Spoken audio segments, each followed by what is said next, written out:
up is the message. I mean, Ryan was in as deep a dark hole as any kid. I mean, he spent 2 weeks in a mental hospital. I mean, he was, like I said, on several medications. He went to some of the worst schools you could imagine and was mistreated in some unimaginable ways at these schools. Awe Genge, this is Mental Mythos, hosted by Asagot Toto.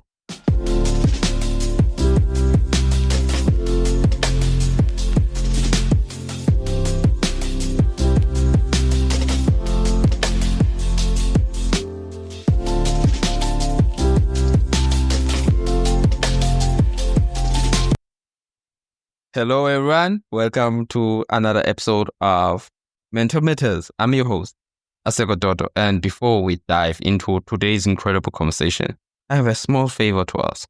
If you enjoy what you hear today, please take a moment to rate and review our podcast on Apple Podcasts, Spotify, or wherever you listen. Your feedback not only helps us improve, but also helps others discover the valuable insights we share every week. And if you find today's episode particularly inspiring or insightful, don't forget to share it with your friends, family, or anyone you think could benefit from it. Thank you for your support. It truly means the world to us. Now, let's get back into our conversation. To start, can you tell our listeners a little about Ryan's early childhood and the issues he faced as a toddler? Yeah, so Ryan was a difficult kid. I mean, in a lot of ways, he was a fun kid to parent because he had so much energy and he was really, really smart, inquisitive, curious. But he needed to see it and touch it and feel it, and he didn't like to hear the word no. So, which when I looked at him then as a parent, I said he's going to be a really successful adult. He's driven and he can't be dissuaded in anything that he wants. Unfortunately, when he got to schools, that's a really tough kid, to have in your class, especially when you have a classroom of 20 or 30, 3-year-olds. He stood out as being different on day one. And, right away, they asked my wife and I to come back after school and talk about his behavior. And the teacher wanted to have a pediatric neuropsychologist observe him. And, that neuropsychologist, flagged him as having some issues. She wanted to test him more formally. She was the one who came up with the diagnosis of pervasive developmental disorder, PDD, not otherwise specified. PDD-NOS is the diagnosis, which, if you think about it, basically says there's something wrong with your kid, but we don't really know what it is. But here's this bucket category that we're going to lump everybody in. Right from the start, we knew school was going to be an issue. We pulled him out of that first was sort of a fancy, private school and put him into the town's preschool, which was a mix of special needs kids and typically developing kids. And he did okay there for about a year. And then the second year, things sort of fell apart. And the neuropsychologist at that point strongly recommended pulling him from the system entirely. And we put him in the first therapeutic school. And that was really where the problem started. The therapeutic school that we chose, and we chose it, had a what they call a hold. They could hug the kids, they described, if they became dysregulated. Well, that turned out to be a full-blown restraint on the floor. So Ryan embarked on this journey over the next 4 or 5 years at that school where he was restrained multiple times a day. He was so young, he couldn't really describe them. We would hear about them from the school. The school had to report when he was restrained, and we were encouraged to restrain him at home. We were taught how to do it at home. We hired a special needs nanny to restrain him when he got dysregulated, and that was where things kind of went off the rails. I mean, we saw a big difference in his behavior. He got worse, because of the restraints, I think, and quickly at home we realized it was a really a silly method because, oftentimes you're punishing a kid for something he did, half hour ago. By the time you got to the point where you were restraining him, it was hard to remember what started this to begin with. So how was I going to make him behave better the next time? And so when we started to question the school on their methodology, they really pushed us, and said, if he doesn't learn to behave, this is a kid who's going to end up dead or in jail, and you've got to get this, under control now. And we deferred to the doctors and the experts in those early years, and that was the big mistake that we made. Mm, mm, mm, mm. Um, uh, I feel like there are some there are times where as prof mental health professionals have this thing of misdiagnosing people in terms of in general because and I was what we here in University Nelson Mandela University. I'm here at University Nelson Mandela University, whereas I work at a department that deals with students that have disabilities. So we had, I think it was last month. Yeah, yes, it was last month, the last week of last month. Actually, last week we had we we had a screening about autism, and in that short trailer, I think the name of the documentary was A Different Key, whereas it shows the first person that was diagnosed with autism.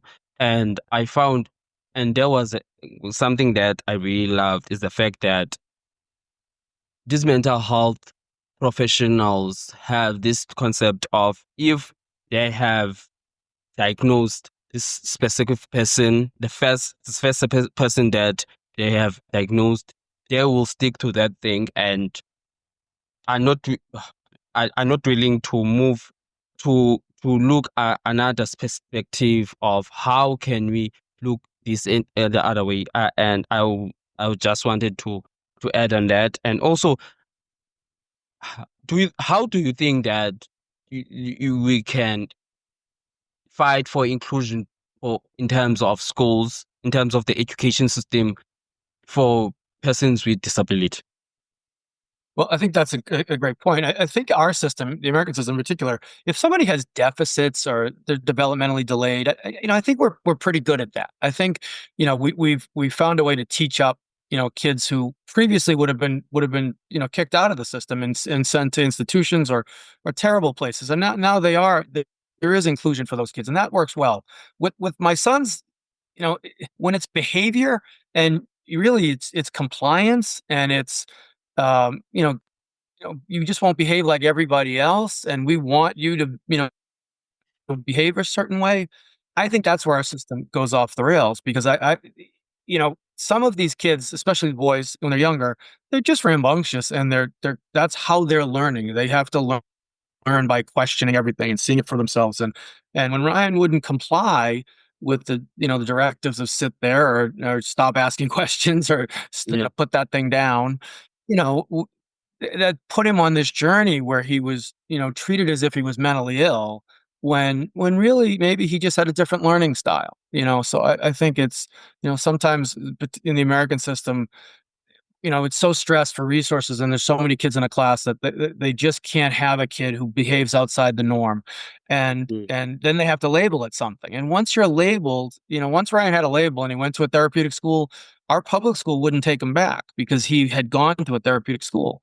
And so, he got caught in this catch-22 where when we sort of figured out that maybe there really wasn't anything wrong with him, we couldn't find a home for him. We couldn't find a school for him. It took this We were fighting our town who was paying thousands of dollars to send him to this therapeutic school, could have taken him back for free, and they were fighting us on taking him back because they had viewed him as damaged goods at that point, that he was someone that couldn't exist within the framework of the public system.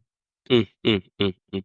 That's a very powerful point, and I feel, and in terms of behavior, definitely, if someone is different, let's say someone has ADHD, for example, for someone who is always excited, and I feel like there's this thing that teachers in particular don't understand that, or I would say that they don't educate themselves enough to learn about this type of disability and how can I bridge it? How can I be helpful towards the learner and have my, I would say, I don't know how to put it, but I believe that inclusion and equity is very important when it comes to education, and that's where children learn. And some parents end up being homeschooling their children because of things like that. So I, I guess I don't want to derail too much. Let's get back to the story of your son. Um, you mentioned that you and your wife initially relied heavily on doctors and school officials. And Mhm. would you say that you had so much hope in doctors and in school principals that they you they influenced your decision on seeking help through them? And what were your Yep. experiences with those professionals? So I think where we made mistakes as parents, my wife and I grew up, sort of blue collar, and we through hard work got educated and we're both trained lawyers. I don't practice; she's a practicing lawyer, but we went through law school, and it's particularly in America and in the Northeast, pedigree of school matters so much, and we were and you sort of taught that somebody who's more educated than you on a certain subject, and they have the diplomas hanging on their wall. I mean, you can see them that you should defer to them. They know more than you do. And I think we went in with that mindset. And then really, well, I'll advance the story a little bit. I randomly took Ryan skiing one day, and I wasn't a skier, and I just used to look for things to do with him because he was always in trouble. And we started this journey where I could tell he liked skiing. I had a different experience with him that day, and we started skiing on weekends and traveling around. And I was seeing this different kid in a context outside of everyday life and school. And so I had the ability to say, I see something everybody else doesn't see. And my wife really didn't Mm, have that experience. She just saw him in the house and was getting these school reports. So I think, sometimes context matters. If Ryan was sitting in a class of 30 kids and you asked him to do an assignment, he might be your worst nightmare. He might be, the kid that, is just going to cause disruption, or he can't sit still.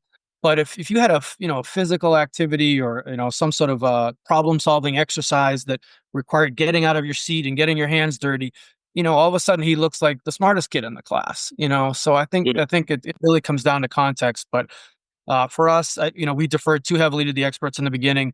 Harvard and some of these schools are right in our backyard, and we looked at their education and said, well, they must know more than us. But when it comes to parenting, you always know more than anybody else about your own kid. And mm, it really, instinct matters, I think. And you just sometimes, if it doesn't feel right, you have to question it. And that's, thank God, because of the skiing experience, I was able to, point to these experiences and say, I think I'm right, and here's why. And it started to, have an impact on my wife, and ultimately we fought the system. mm. I can really tell that in terms of skiing, I feel like, and also I like to add on what you've said, and just in general, in terms of when it comes to disability, and most especially the invisible disabilities. It has this thing of, how can I put this? In terms of, there are specific things that, like, let me generalize it actually. This specific thing of, you really love that one thing, and doing that one thing makes you happier than ever. And sometimes that's where, and again, the education system, that's where it fails, because it always teaches us about things that might not help us in the real world. It doesn't prepare us for the real world. And I love the fact that you, in a way, in a way, not knowing that he would love skiing, and ended up loving it to the fullest. And that's is very something different. And have discovering that he loves skiing, and in a way that he likes being out there, in, instead of within the class, but within outside of the class.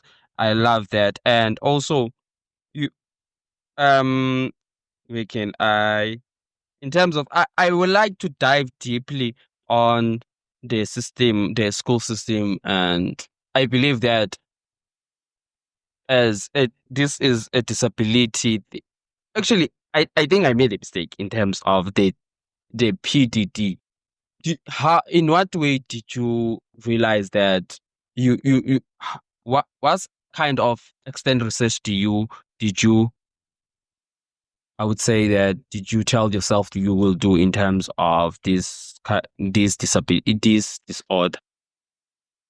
Yeah, it's funny. Once that diagnosis is there, and you think, all right, we're treating this illness, right? He has this Yeah. illness, so things I swore I mean, never would have said, we weren't going to physically, we were never going to hit our kids like, the generation before us, right? But all of a sudden, I'm allowing the school to pin them down on the floor and tackle them, and they're telling me it's going to help them. And somehow, at the time, that made sense. I don't. Now I look back and I'm embarrassed that I allowed that medication. I swore I'd never medicate him, and then I looked up one day and he was taking, two different antipsychotics and a mood stabilizer. He was on 3 meds at one point. And the meds, we saw the impact of the medications. I mean, his physical health deteriorated badly. He gained a ton of weight. His blood tests were terrible. His cholesterol was off the charts. I mean, some of the things we were giving him were actually, were hurting him. I mean, there was no question it was hurting him. And it was under the guise of, well, if he doesn't take these meds, he's either going to kill somebody or kill himself. And so when you hear that as a parent, you think, okay, we have no choice. We have to give him these medications. And I go back to skiing again. It really wasn't until I started to travel with him. It wasn't just the act of skiing, but he and we would fly across the country. We would stay in hotels. We'd go to restaurants. We'd all of the things that should have been stressors for him or caused him to unravel didn't. And that's when I started to say, maybe we were wrong from the start. And here we are, 5, 6, 7, 10 years later, and we've done a real disservice to this kid. Luckily, we found a psychiatrist.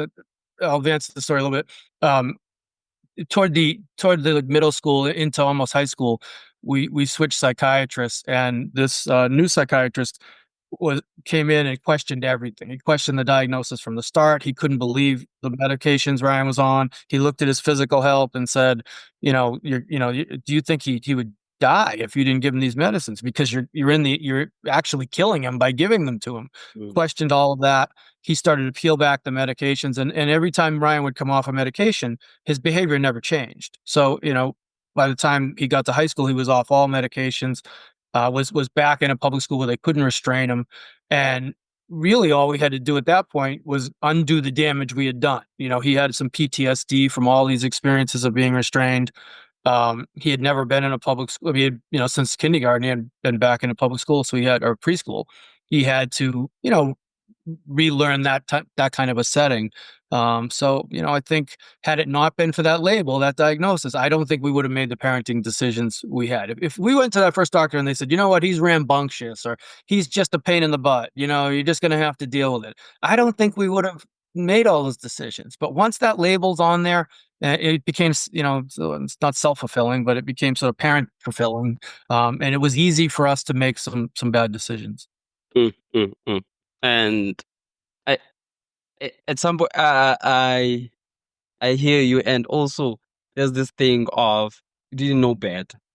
I would say that you didn't know better in terms of you thought that you trusted these people, not knowing that it will make his condition worse. And I feel like I understand when people say that they are against medication, because I feel like once every medication has its own side effects, and I have seen it. I've seen it with my friend who has taken medication in terms of depression, and his mood just changed. And also, I love the fact that something that you mentioned earlier, that being educated people who have trusted the system and also the doctors, high institutions. And I believe that as much as how these institutions, I would say, how can I put it, promote themselves, one thing that they forget to put is mental well-being, mental health, because you and include mental health and also inclusivity when it comes to disability. They don't tell you how they will accommodate, like accommodate you, someone who has disability, someone who has mental health issues. It's something that I believe that is I would say a stigma around society as a whole, because once you say that you have PTD, autism, depression, anxiety, they cast you out and they end up making fun of your mental health, your mental disorder. So I love the fact that you are continuing on sharing the light in terms of the story and also sharing the story because you never know there's a parent out there who has the same difficulty, the same challenges that you faced, and don't know where to look to don't know where to find help. So, in terms of that, can you share your insight on those experiences concerning of have so sorry, wrong question actually. And in terms of I mentioned parents, so can you share what you have learned from that experience and what advice would you give other parents facing the similar challenges that you faced? It's pretty daunting. I'll just say quick on medication. I mean, I wouldn't describe myself as anti-medication, but I think one thing we learned in the journey is, there's the side effects are real, and you've gotta take that into account, and I think sometimes that's downplayed by the pharmacology industry and doctors, and we saw with Ryan, there was a physical toll. But one thing if when Ryan wrote his part of the book, I thought was really interesting when he talked about being on medications, was that the medications that he was given were really designed so that he didn't experience sadness or anger, Mm, right? They didn't want him to be out of control, and they didn't want him to be depressed. But the counterbalance to that is they also limited his ability to feel joy and happiness. And so he existed in this sort of muted state all the time where he never could really be happy, but he never really was sad. And he didn't learn how to process disappointment and emotion. And when he finally came off the medications, he had to almost learn all that, in as a teenager in high school. If mm, a girl didn't like him or, he had some disappointment, like something like that, he would almost go to pieces because he just didn't have any ability to say, okay, tomorrow's another day. I just need to sort of, get through this and things will get better tomorrow. So it really was interesting to watch in real time, have someone who had to learn that. He should have learned that as a toddler, and he didn't get that chance, I think. So, from a parenting standpoint, when we wrote the book, my side of the book, I think I can tell you everything I did wrong.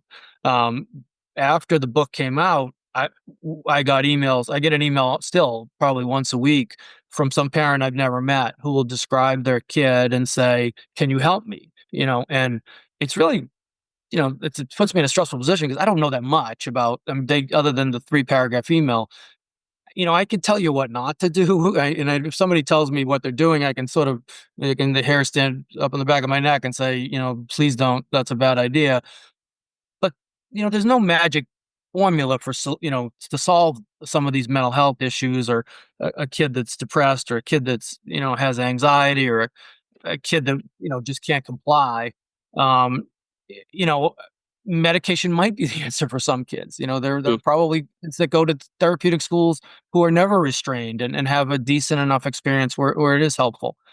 I try to pull from Ryan's experience, some common themes, like once Ryan found a passion and something that he was excited about, he was able to deal with all the rest because he knew on the weekends we would go skiing, and I think that a lot of kids today in this phone generation, they just don't have anything other than staring at their phone, mm, and there's nothing there to really, kind of snap them out of it. If they are having a bad day, they reflexively just go back to the phone, and it just, it's on loop. It repeats. So I try to, remind parents of that. If they can find any activity, any hobby, any passion, it's a big help. And then just to trust their instincts. If they feel like a doctor or school isn't giving them the right advice, it's time to change doctors or change schools or try a different tactic. mm. And that's very that is very something that I believe the audience will take a lot from being able to and explore in options. And I have this thing that says, this quote that I always go back every time, whereas I do something. What might kill you might not kill me. What might kill you might not kill me. And it is very um it, a philosophy that I truly always live by on and also for some definitely some some people within the system have that thing of saying that I don't think that is that difficult in terms of raising a child with disability. And to you, you might have mastered it, but to some parents, it is hard. It's something they never expected, and not only it has an impact to the child specific, but also to the parent mentally. They have this thing of not trusting themselves, of saying of blaming God of what did I do to deserve this, but not knowing that that's a blessing. And also, I would like to get into back your journey with Ryan. So, what are some biggest lessons you've learned about parenting, the resilience and importance of trusting your instinct? I think parenting expectations play a lot in how we parent, and I think, you know, I my father did better than his father, and I did better than my father, and I expected Ryan to be more successful than me, and that meant going to an even better college than I went to, or making even more money, and especially with your first kid, yeah, you put so much pressure on them, to live out that vision. And when Ryan was different, and disability or not, he was different. He acted Mm, differently than the other kids. He was harder than the other kids. And, there's a period of almost mourning you go through where it's, this kid is not gonna be the kid that I thought I was gonna have. mm, And I think that did play a part in some of the bad decisions. And when you finally get past that, and when you have a kid who has a disability or a kid who's struggling, uh, and you recalibrate your expectations to, I just want him to be happy, and it doesn't matter what he is or what his career is or what school he goes to. And that should be the goal for every parent, and that doesn't mean you give them everything they want. Sometimes mm, happiness, I think, especially in this country, it means, you spoil them, and then they don't have to really work for anything. And that then mm, you never make them happy that way. They should have to earn it, but then be allowed to chase it. If your kid wants to, be a skier or a firefighter or whatever, it doesn't matter. If that's what drives them, you should be relieved as a parent that they have something that drives them, and then foster that. And I think for us, did I think I would? I didn't even ski. I mean, so to think I would have this kid who only wants to ski and be outdoors, and he rock climbs, and he'd be happy living in a van or a tent. He doesn't really care. He mm, just wants to do the things that he loves. He loves nature. He loves the outdoors. Um, I didn't expect that, and I have a daughter who's 16 months younger than Ryan, and I'd like to think it made me a better parent with her. But, she's more typically developing. She's gone to a pretty elite college. She's an A student. mm, And sometimes I feel myself falling back on those old habits a little bit and pressuring her, to get good grades and to pick a career mm, that. And so you just have to constantly remind yourself, I've seen families who are way worse off than us, and kids that, have, physical disabilities, or real, developmentally delayed, or mental disabilities that, they're not going to have the opportunities that my kids have. And no matter what they choose, I'm fortunate, that they have choices, and so it's a reminder sometimes that, we have it pretty good, if whether your kid goes to Harvard or not, or, mm, runs mm, a mm, doctor or whatever. I mean, it's still all good. mm. And you mentioned something that I would like to relate with. I had a conversation yesterday with a guest, Matt O'Neill, where we discussed in terms of good moods, positive moods, whereas we dove deeply on the, the I would say the effect of parents of not realizing that their dreams, and they try to push their dreams onto their children. And I love the fact that you saw that you saw that no, Ryan wants this thing, and I won't push him to this other thing that I want him to become, and also to to his younger sibling. So I really love that, and I hope that every parent out there who is listening to this, just because you want your child to be like this thing, that doesn't mean that they love it. Because once they start doing that thing, they will be depressed. So, and you always, parents always have this thing of saying that I want the best for my son or for my daughter, and not realizing that sometimes the best that you think about is the worst for them. And before we close off, do you have anything to add to, let's say, to a child that is going through the same hurdles that Ryan have stumbled on? What advice would you give them? Don't give up is the message. I mean, Ryan was in as deep a dark hole as any kid. I mean, he spent 2 weeks in a mental hospital. I mean, he was, like I said, on several medications.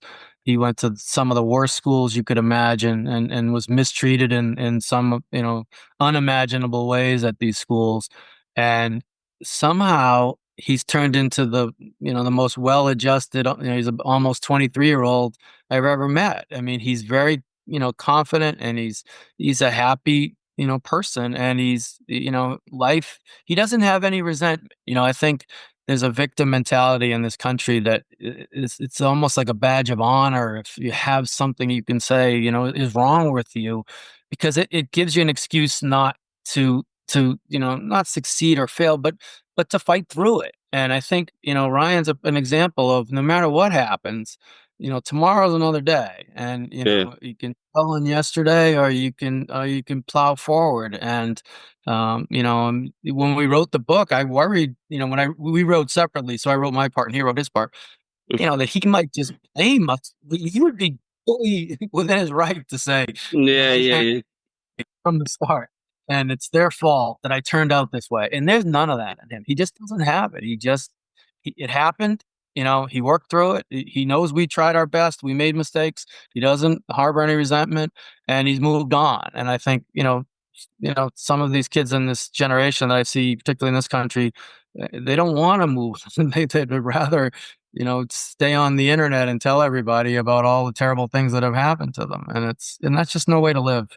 Mm. That's very inspirational. That's very inspirational. And also, yeah, I believe that Ryan's story is just also it is very motivational, and it's full of resilience, not from him but also from on parents' perspective. So I just want to say thank you so much for spending your time, for being here, and also thank you so much for sharing Ryan's story. And as I've said, that I believe that it has a lot of impact both on children children and also parents, because once we uh, as long as we continue on telling such stories, that's where people will find inspiration. That's where people will find that resilience of, no, I can do this. And if he did it, what makes me, what what is stopping me from doing it? So for that, thank you so much for that. My pleasure. If you want more details on the story, the book's called Without Restraint, by Rob and Ryan Delena. It's a great story. Ryan is an inspiration, and I think, parents and children alike will take a lot of inspiration from it. So thank you for giving us the opportunity. Free audio post-production by alphonic.com.